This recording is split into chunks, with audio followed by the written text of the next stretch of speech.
Breaking tonight, the House Oversight Committee releasing more bombshell Obamacare documents, revealing that as the president was encouraging people to go over the phone or to use old-fashioned paper forms to search the exchanges and buy one of his new plans, the administration knew that those phone lines and the applications would move no more quickly than the broken website because they had to go through the website anyway.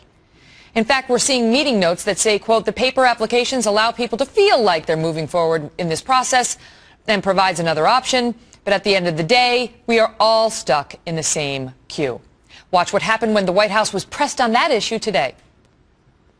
John, I get it, but the person who calls isn't the one who continues to wait after the paper application is filled. Right? Your mocking is entertaining, but the president said that you could apply within 25 minutes. That was not true. The work that you do, I think everybody else is looking quizzically because there's a reason to be quizzical here. You call up, you give your information, you get the questions answered that you need answered, and then they take over from there, and then you find out, what you're eligible for, and the process goes forward.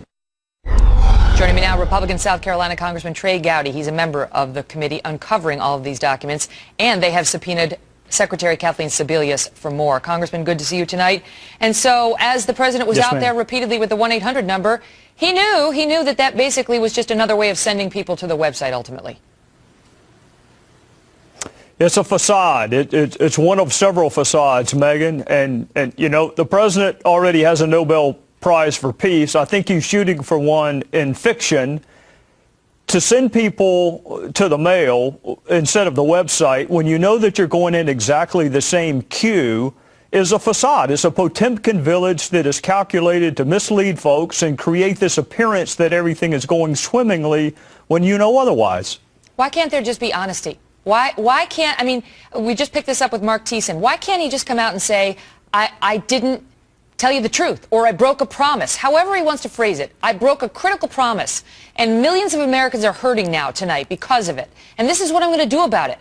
We don't have that. We have what I said. This is what he said. What we've said was, if you had a policy that didn't change. That's not what he said. And now the thing about, you can just call the 1-800 number. Well, that just directs people back to the website. I could have sworn he said period at the end of that statement, and now he's added a rather lengthy footnote. The answer to your question, Megan, I've never understood why politicians don't look at their fellow citizens and say, I made a mistake, I need you to forgive me, and it won't happen again. Congress does not enjoy a very good approval rating, but nobody in government does. And part of the reason for that is, instead of saying we made a mistake, even we made an intentional misstatement, we need you to forgive us, the response is to evade and to answer questions falsely. And then the worst of all is to assume that the American people are stupid enough to believe the explanation that he came up with today. I always say I can never understand these politicians who forget about the magic of videotape, where we have it all on camera. We know what was said.